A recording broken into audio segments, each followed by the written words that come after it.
하나님 말씀은 마가복음 1장에서 보겠습니다. 마가복음 1장.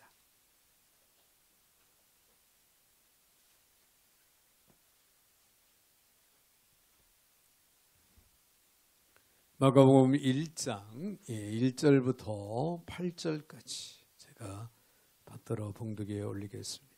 하나님의 아들 예수 그리스도의 복음의 시작이라. 선지자 이사야의 결에 보라 내가 내 사자를 내 앞에 보내노니 그가 내 길을 준비하리라. 광야에 외치는 자의 소리가 있어 이르되 너희는 주의 길을 준비하라. 그의 오실 길을 곧게 하라. 기록된 것과 같이 세례 요한이 광야에 이르러 죄 사함을 받게 한 회개의 세대를 전파하니 온 유대 지방과 예루살렘 사람이 다 나아가 자기 죄를 자복하고 요단강에서 그에게 세례를 받더라. 요한은 낙타 털 옷을 입고 허리에 가죽띠를 띠고 메뚜기와 석청을 먹더라. 그가 전파에 이르되 나보다 능력 많으신 이가 내 뒤에 오시나니 나는 굽혀 그의 신발끈을 풀기도 감당하지 못하겠노라. 나는 너희에게 물로 세례를 베풀었거니와 그는 너희에게 성령으로 세례를 베푸시리라. 아멘. 8절까지 받들어 봉독에 올렸습니다. 사랑의 주님, 참으로 감사를 드립니다. 오늘도 어김없이 저희들을 사랑 가운데 불러주시고 또 말씀 앞에 세워주시는 주님, 듣기를 원합니다. 깨닫기를 원합니다. 은혜 되기를 원합니다. 하늘 문을 열어 주시옵소서. 부족한 종의 입술을 주관하시고 사용하시되 우리 하나님 홀로 영광을 받아 주옵소서. 예수님의 이름으로 기도하옵나이다. 아멘. 할렐루야. 우리 한번 옆에 분들하고 인사할 때 이렇게 한번 인사하겠습니다. 예수님이 나의 기쁨이십니다. 여러분, 예수님이 나의 기쁨임을 믿으시기 바랍니다.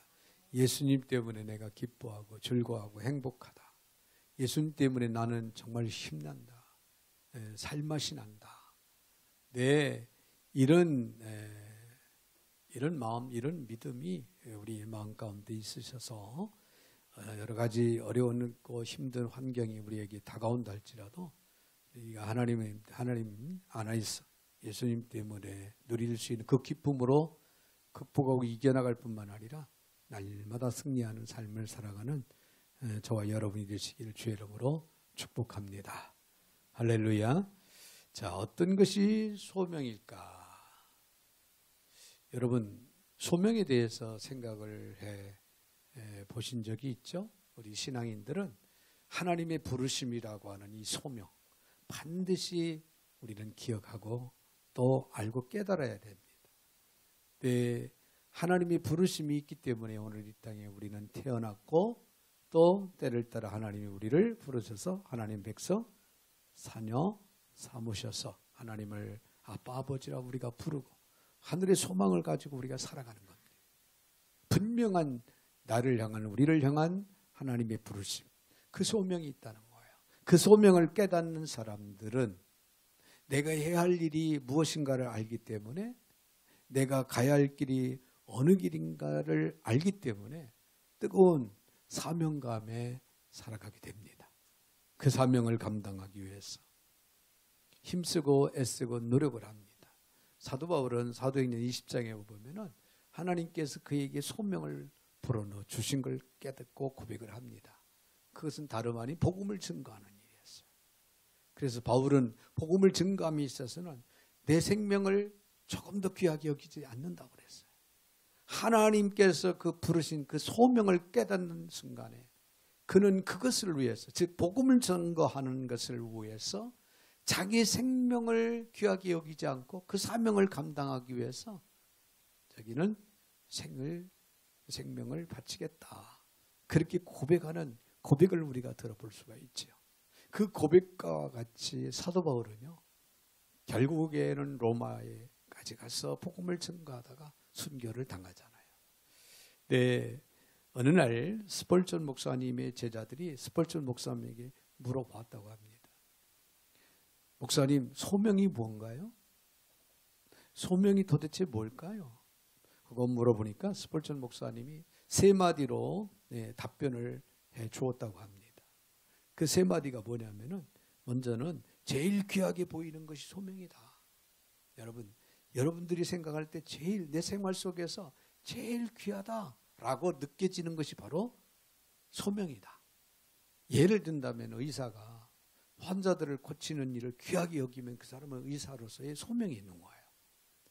왜 초등학교든 중학교든 고등학교든 교사가요, 아이들을 정말 지적으로 잘 가르쳐야 되겠다고 하는 이 사실을 알고 깨닫고 그게 중요하다고 느끼면 그 사람은 교사에 대한 소명이 있다는 거예요. 목회자가 영혼을 구원해야 되겠다, 영혼이 소중하다라고 느끼고 그 사역을 위해서 내 나름 마음을 쏟아서 힘써서 나아가면 그 사람은, 그 목회자는 하나님의 소명을 받은 거예요. 영혼 구령에 대한 소명. 여러분이 생활 속에서 가장 귀한 게 무엇인가를 느껴진다면 그것이 바로 소명이다. 또 한 가지는 제일 쉬운 일을 하는 것이 소명이다. 스폴전 목사님은 그렇게 가르쳐 주었답니다. 제일 쉬운 거. 여러분, 하나님께서는요, 그 방향으로 일을 시키려고 하신다면 반드시 그것에 적합한 달란트를 주신다는 거예요. 적합한 달란트를 주신다. 여러분, 그 달란트가 있는 사람들은 어때요? 그 일에 대해서 너무나도 자신감을 갖고 너무나도 쉬운 거예요. 네, 그래서요, 음악에 대한, 찬양에 대한 달란트를 하나님 주셨다면 찬양 부르는 거 누구보다도 쉬운 거예요. 다른 사람들이 부르려면 너무나 힘들어요. 음악성이 없고 달란트가 없는 사람들은 너무나도 힘든데, 하나님이 달란트를 주신, 음악성에 대한 달란트를 주신 사람들은 너무나도 쉬운 거죠. 이게 소명이라는 거예요. 이게 소명이다. 내가 그 일을 하면 아주 쉽다. 이걸 느껴지면은, 이게 하나님께서 나에게 허락된 소명이구나. 또 3번째는요, 가장 즐거운 일을 하는 것이 소명이다. 그렇게 가르쳤어요. 가장 즐거워. 무슨 일을 하든지 그 일이 기쁘고 즐겁다 이거예요. 행복하다는 거예요. 막 짜증나고 막 부담스럽고 막 부정적이고 이런 그거는 내가 해야 할 일이 아니다는 거예요.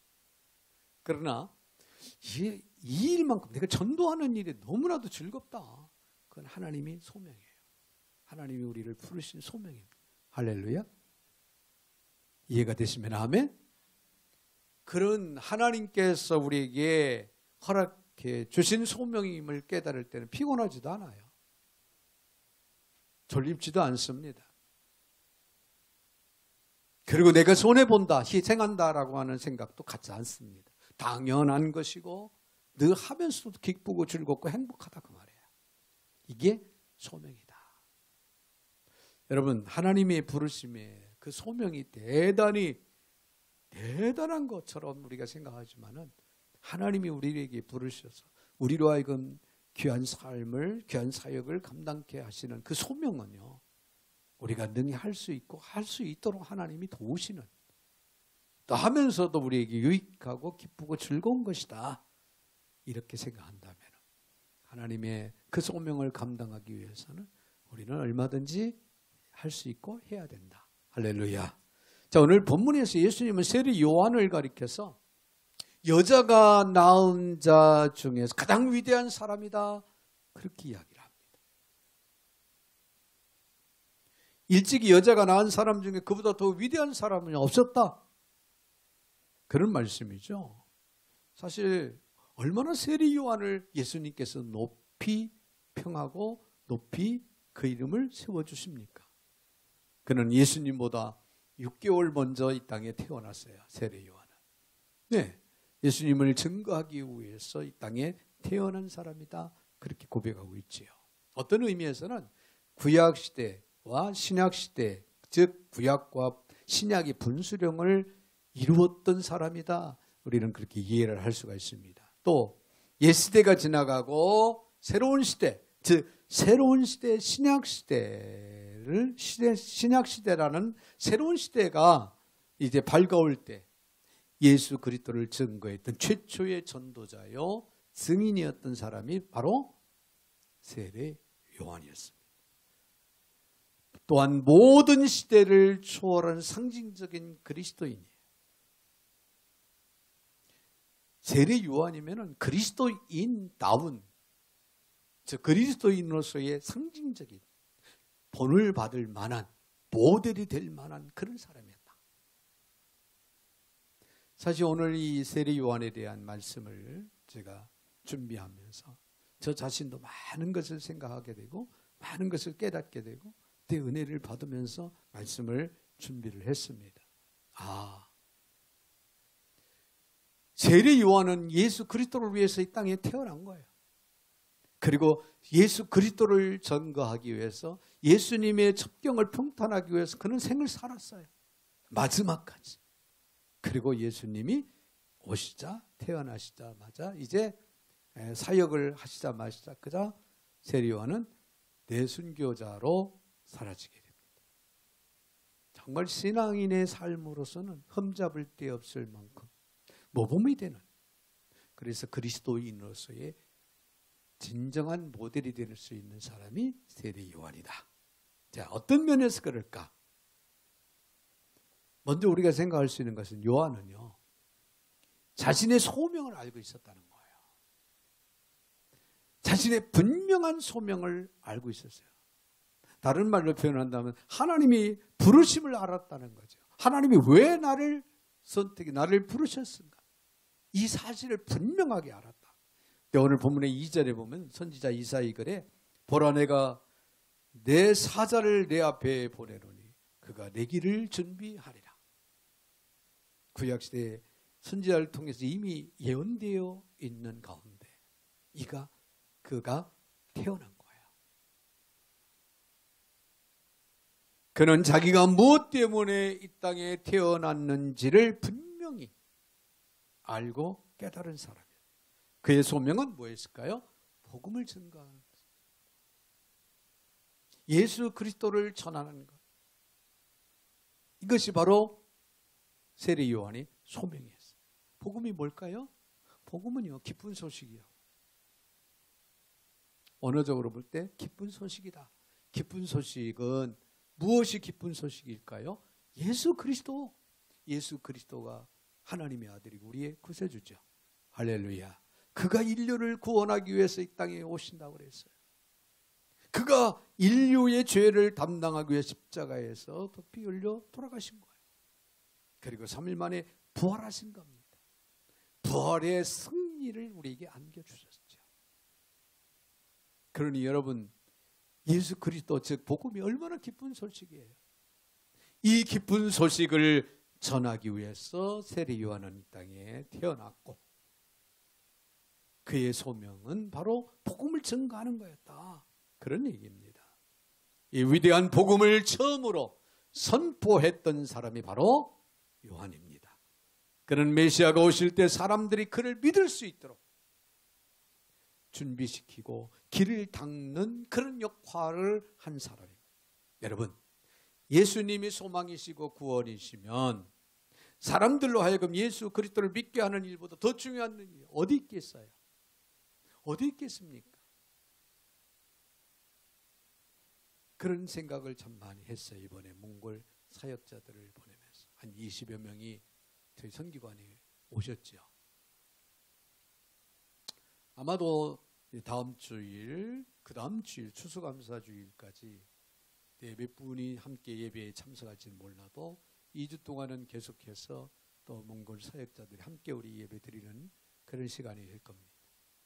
중요한 것은 그분들이 무엇을 위해서 살아가고 있습니까? 복음을 위해서 살아가고 있습니다. 할렐루야. 영혼구령을 위해서. 특별히 몽골의 복음화를 위해서 나름 헌신하고 애쓰고 있다는 거예요. 그런 훌륭한 사역자, 위대한 사역자들이에요, 사실은. 그분들이 우리 베들 선교관에 오셔서 한 달 동안의 모든 일정을 소화시키고 있다. 어떻게 보면 영광스럽고 어떻게 보면 우리가 정말 배후에서 우리가 기도하고 또 섬기는 마음으로 잘 섬겨 드려야 되겠다. 그런 생각을 더욱 뜨겁게 갖게 됐습니다. 천하보다도 귀한 영혼들을 주님께로 인도하는 일, 예수를 믿게 하는 이 일보다 더 중요한 일 어디 있겠어요? 이 일을 하고 있다는 거예요. 그런데 예수님을 믿게 하는 가장 중요한 준비가 있다면 그것은 죄로부터 돌이키게 하는 거예요. 회개시키는 겁니다. 할렐루야. 회개시키는 거예요. 그래서 요한은 외칩니다. 회개하라. 천국이 가까웠느니라. 할렐루야. 회개하라. 사람들의 마음이 그리스도를 향하도록 준비시켰던 요한은 자신의 소명을 이렇게 말합니다. 나는 광야에 외치는 소리다. 나는 소리에 불과하다는 거예요. 나는 소리로서 존재한다. 요한은 하늘부터 메시지를 들고 이렇게 외칩니다. 하나님부터 주어진 그 메시지. 보라, 하나님의 어린 양이 되어 우리 죄를 담당하시 십자가에 달리시기 위해 이 땅에 오신 예수 그리스도. 너희는 그분만 바라봐라. 그분만 믿어라. 그분이 우리의 구원자가 되신다. 할렐루야. 이렇게 외칩니다. 자, 이것은 복음이요 희망이었으며 구원이었습니다. 광야에서 이를 외쳤던 요한은 자신이 바로 이 사명을 위해 이 땅에 왔노라고 분명히 그는 알았고 고백하는 거예요. 여러분, 우리는 무엇 때문에 살고 있습니까? 우리는 예수님 때문에 살고 있는지요? 그렇게 우리는 자신 있게 고백할 수 있는지? 아니, 우리는 그렇게 고백이 이루어져야 될 줄로 믿습니다. 예수님이 나를 구원해서 죽었던 나를 사망에서 우리를 건져 주었어요. 생명을 허락해 주었습니다. 예수님이 나에게 새로운 삶의 소망이 되었어요. 예수님을 증거하기 위해 우리는 사는 것은 당연한 것이다, 그 말이에요. 여러분, 예수님 때문에 나는 삽니다. 예수님 때문에 나는 살아야 됩니다. 예수님 때문에 우리는 존재하고 살아야 된다라고 우리는 감히 고백할 수 있는 그런 저와 여러분이 되셔야 될 줄로 믿습니다. 우리는 죄와 사망에서 구원하여 주신 예수님의 그 은혜를 힘입고 새로운 소망과 새로운 삶의 의미를 깨닫고 오늘도 우리는 살아가고 있습니다. 그러기에 우리는 그리스도를 증거하는 삶이 우리의 삶이 되어야 된다는 거예요. 주님 때문에 여러분들은 소망이 있는 거예요. 주님 때문에 여러분들은 생명을 얻은 것이고 주님 때문에 영원한 천국을 보장 가운데 우리는 들어가게 되는 거예요. 그 예수님을 증거하고 높이고 자랑하고 전하는 일에 우리가 게으르거나 마음을 뒤로 해서는 안 된다는 거예요. 요한은 바로 이 사명을 감당하기 위해 광야에 외치는 소리가 된 것입니다.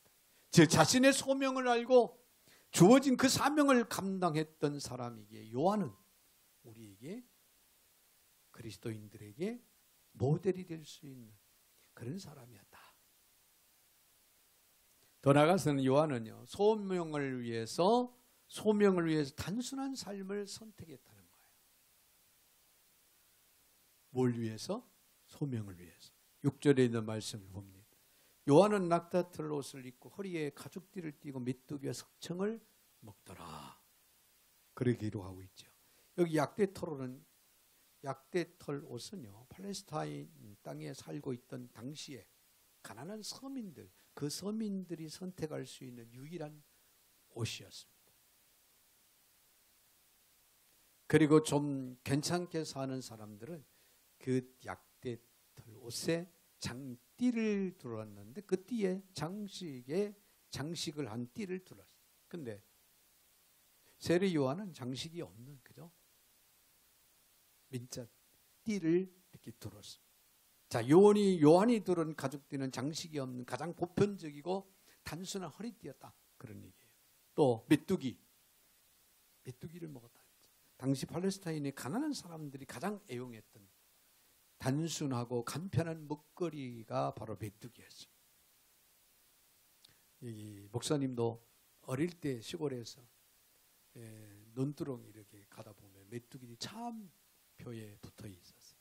그래서 그 메뚜기들을 잡아다가 볶아서도 뭐 했던 그런 기억이 납니다. 요즘에는 이제 메뚜기를 먹을 수가 없어요. 하도 농약을 많이 쳐서 메뚜기 떼도 없고 메뚜기를 먹기가 불편하다는 거죠. 자, 가장 애용했던 단순하고 간편한 이 먹거리 메뚜기, 날개를 떼고 다리를 뗀 다음에 삶거나 구워서 먹었는데요. 팔레스타인에 살고 있는 서민들이 가장 손쉽게 구할 수 있는 그런 음식, 그런 먹거리였다는 거예요. 바로 이 메뚜기를 먹고 광야에서 외치는 소리, 즉 복음을 친 거예요. 그리고 석청이 나옵니다. 석청은 후식이란 디저트. 근데 이것은 야생의 벌꿀로 그들이 흔하게 취할 수 있었던 그런 양식이었다고 합니다. 자, 이런 요한의 모습에서 어떤 이미지를 우리는 찾을 수 있을까요? 그는 왜 이렇게 살았을까? 광야에서 외치는 소리로 약대 토롯을 입고 메뚜기를 먹으면서 석청을 먹으면서 그는 그렇게 살았을까? 한마디로 말하면 그것은 그가 취할 수 있었던 가장 단순한 삶의 모습이었다는 거예요. 초대교회부터 중세에 이르기까지 우리가 존경했던 하나님의 사람들이 사모한 그 삶의 양식이 있었다면 그것은 다름 아닌 단순한 삶이었다는 거예요. 산업화가 이루어지고 정보화 시대에 살아가는 요즘에 이런 단순한 삶을 사실 추구하기는 그리 쉽지 않은 이야기예요. 네, 궁궐 같은 아파트에서 살면서 약대 털옷을 입고 가족들을 떼고 메뚜기를 먹으면서 복음을 전가, 즉 하나님의 사역을 감당하는 그런 삶을 살아가라고 하면 살아갈 사람이 누가 있겠어요? 그러나 우리의 정신만큼은 세례 요한이 가졌던 그 정신을 우리는 가져야 되지 않겠느냐 이거예요. 시대 상황이 많이 변화된 그런 환경 여건 속에서 우리가 살아있기 때문에 그렇습니다. 우리의 정신, 우리의 신앙, 하나님을 향한 우리의 믿음은 오늘 세례 요한이 가졌던 단순한 삶의 그 정신을 우리도 품고 살아가야 되지 않겠느냐. 무엇을 위해서? 하나님의 그 부르심을 위해서. 소명을 우리는 그 소명에 응답하기 위해서 말입니다. 자, 그러면 요한은 왜 이런 삶을 살았느냐? 복음 증거라고 하는 더 중요한 목적을 위해서 그는 단순한 삶을 선택을 했다고 그랬죠. 여기에 핵심이 있습니다. 하나님의 사역을 감당하기 위해서 이런 단순한 삶을 그는 선택을 한 거예요. 광야 생활에서의 삶이라고 하는 것은 그보다 더 단순한 삶, 편한 삶이 없는 거예요. 여러분 광야에서 생활하면서 여러분 의리의리한 그런 가전제품을 갖다 놓고 살아갈 수가 있겠어요? 네, 불편하죠.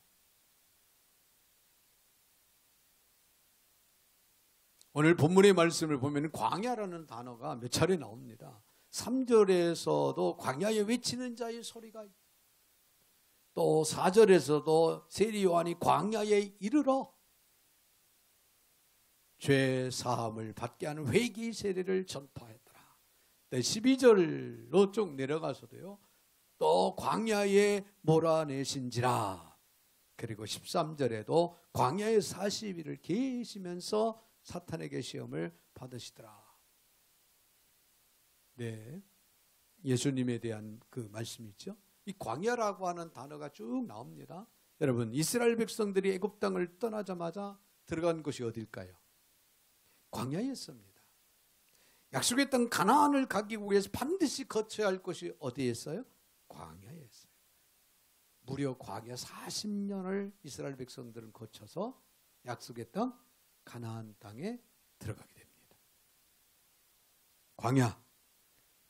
광야야말로 오늘 이 땅에 살고 있는 우리 그리스도인들이 바로 있어야 할 곳이 광야다. 어쩌면 우리는 지금 우리의 삶의 자리가 광야예요.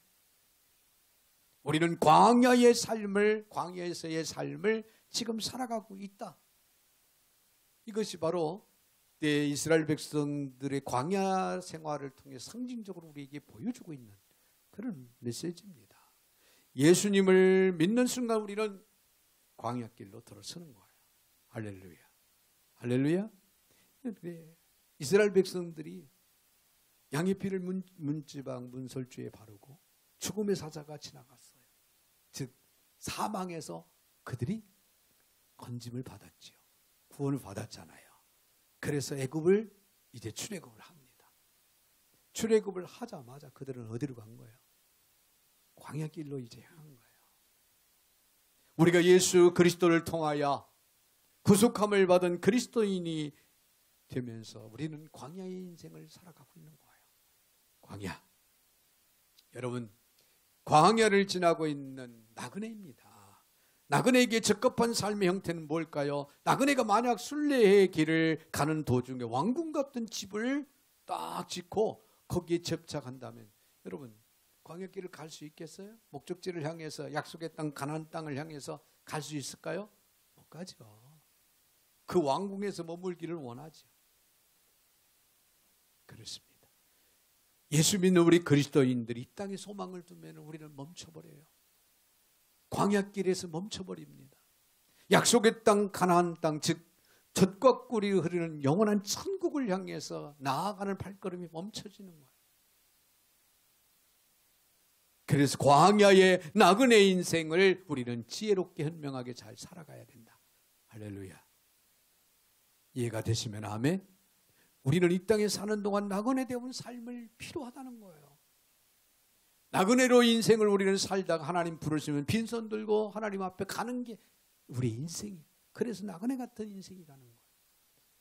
여러분 무엇을 추구하고 있습니까? 얼마나 많은 것을 내 것으로 소유하려고 여러분 몸부림치며 살아가고 있습니까? 자칫 그것이 우리를 광야에서 멈추게 만들 수 있다는 거 여러분 생각을 하십시오. 그래서 세례 요한은 광야 생활 속에 가장 단순한 삶을 선택한 거예요. 하나님의 그 부르심을 감당하기 위해서. 할렐루야. 더 나아가서 우리가 생각할 수 있는 것은 요한은 소명을 위해 자신을 낮추는 삶을 살았다는 거예요. 철저하게 자신을 쳐서 복종시키는, 자신을 낮추는 겸손한 삶을 살았다. 오늘 본문의 7절을 봅니다. 그가 전파에 이르되 나보다 능력 많으신 이가 내 뒤에 오시나니 나는 굽혀 그의 신발끈을 풀기도 감당하지 못하냐. 할렐루야. 요한은 그가 주인이시며 나의 종이다. 예수 그리스도 복음이신 예수 그리스도가 나의 주인이 되시고 나는 그의 종에 불과하다. 그렇게 고백하면서 모든 시선을 철저하게 그분에게 돌립니다. 할렐루야. 여러분 우리 신앙생활 잘하는 거 매일 매 순간 철저하게 우리의 시선을 누구한테? 주님께로 돌려요. 주님께 맞춰야 돼요. 할렐루야.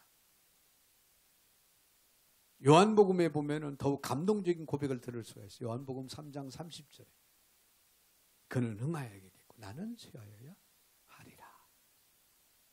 할렐루야. 역사의 무대에 등장하신 예수님을 바라보면서 그가 남긴 고백입니다. 인기가 없는 사람이라면 그런 사람 입에서 뭐 이런 말이 나올 수 있다고 생각할 수 있어요. 그는 흥하여야 되겠고 어차피 나는 내 쇠하여 있는 그런 상태이기 때문에 그런 경우에는 얼마든지 누구든지 할 수 있겠죠. 그런데 당시 요한이라고 이 세례 요한의 인기는 하늘을 치솟았어요. 그 영향력이라고 하는 것은 대단했습니다. 오늘 5절에 있는 말씀을 보면은 온 유대 지방과 예루살렘 사람 다 나아가서 자기 죄를 잡아가고 요단강에서 그에게 누구한테? 세례 요한에게 세례를 받더라. 그러니까 세례 요한을 당시에 세례 요한을 추종하는 그 유대 민족, 그 많은 사람들이 세례 요한을 추종하고 있었다. 존경하고 따르고 그의 가르침을 받고, 그러니 그의 인기가 얼마나 영향력이 있겠어요. 대단한 거죠. 그런데 어느 날 예기치 못한 사태가 발생합니다. 그가 이렇게 세례를 주면서 오실 예수님을 증거를 했는데 바로 그 예수님, 복음 되시는 그 예수님이 나타난 거예요. 그러자 요한을 따르던 제자를 비롯해서 많은 사람들이 그 예수님께 다 방향을 돌립니다. 그래서 예수님을 추종하게 되는 거예요.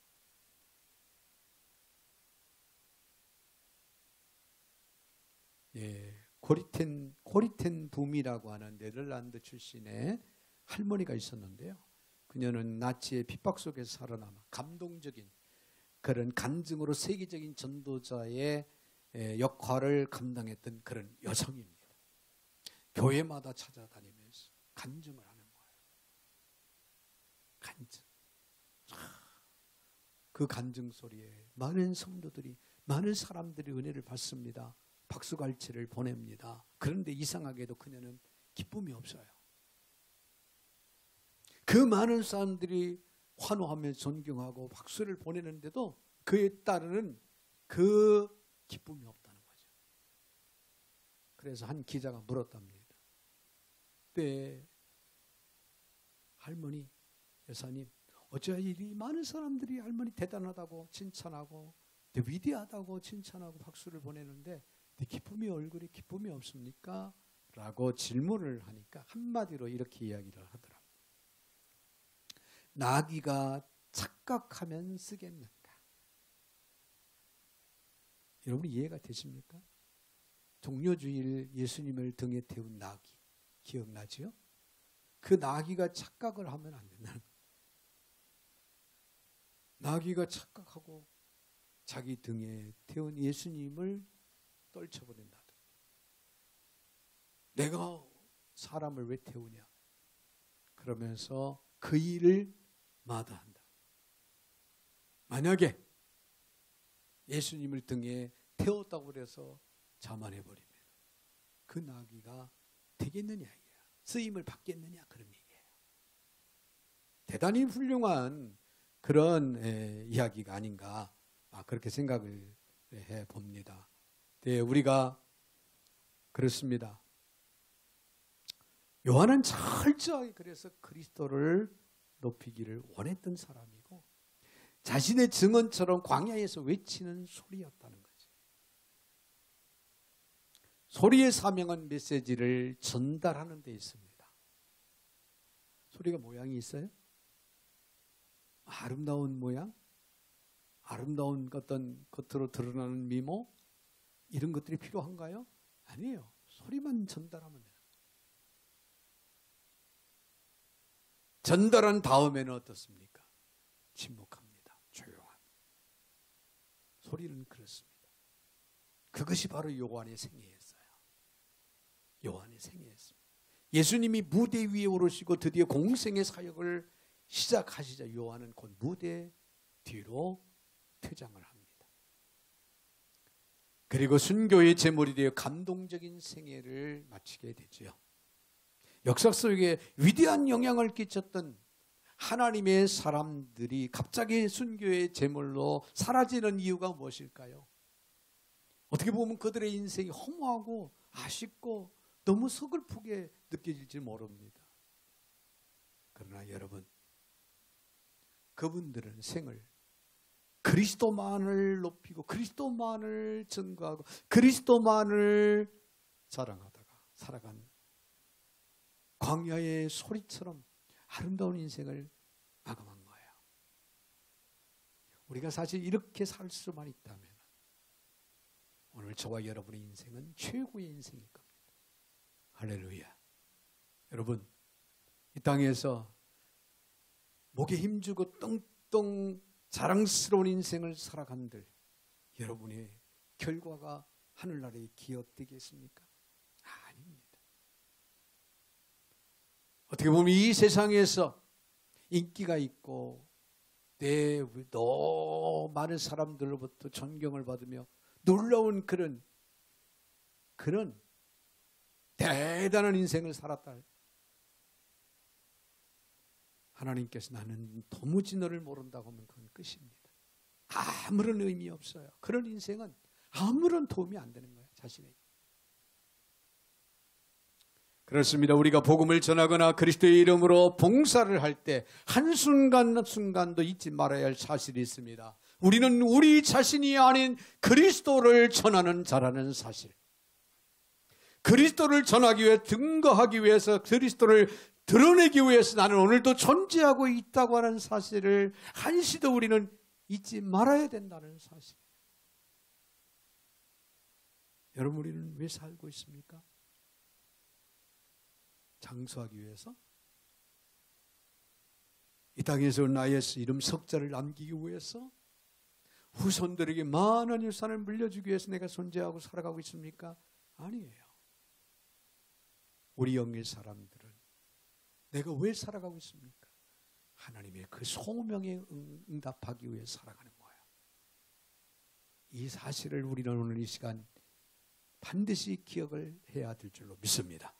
그리스도가 구원이고 그리스도가 소망이고 그리스도가 영생이시라는 사실. 따라서 그분 한 분만이 높임을 받으시고 그분 한 분만이 찬양을 받으셔야 되는 거예요. 우리는 그의 소리입니다. 할렐루야. 사랑하는 성도 여러분, 여러분은 어떻습니까? 복음이 없는 세상, 기쁜 소식이 없는 세상에서 예수님이 나의 기쁨이 되고 나의 구원이 되어 주셨으니 이제는 한평생 예수님을 기쁨이 되시는 복음을 위해서 예수님을 높이고 살겠노라고 고백하고 싶지 않습니까? 고백해야 됩니다. 그 소명을 위해서 우리는 단순한 삶을 살아가기 위해서 나름 노력하고 거기에 만족해야 되고 주님을 높이고 나를 낮추는 삶을 매일 매순간 우리는 애쓰고 노력해야 돼요. 그리스도의 메신저로서의 부끄럼 없는 삶을 오늘도 내일도 우리는 살아갈 수 있는 저와 여러분이 되시기를 주님의 이름으로 축원을 드립니다. 거룩하신 하나님 감사합니다. 복음을 증거하는 예수 그리스도를 높이고 전하는 막중한 하나님의 은혜의 소명을 받은 저희들, 이제 오늘 말씀을 통해 다시 한번 저들 깨닫고 고백합니다. 저들의 인생이 이제는 신실한 고백이 이루어지기를 원합니다. 세례 요한처럼 광야에 외치는 소리로서 참으로 소명을 분명히 깨닫게 하여 주시옵시고 광야에 외치는 소리로서 즉 복음을 증거하기 위해서 가장 적합한 환경 여건에 만족하고 오늘도 내일도 그리스도를 전하기 위해서 그리스도를 높이기 위해서 힘쓰고 애쓰고 노력할 수 있는 저희들 모두가 되게 하여 주시옵소서.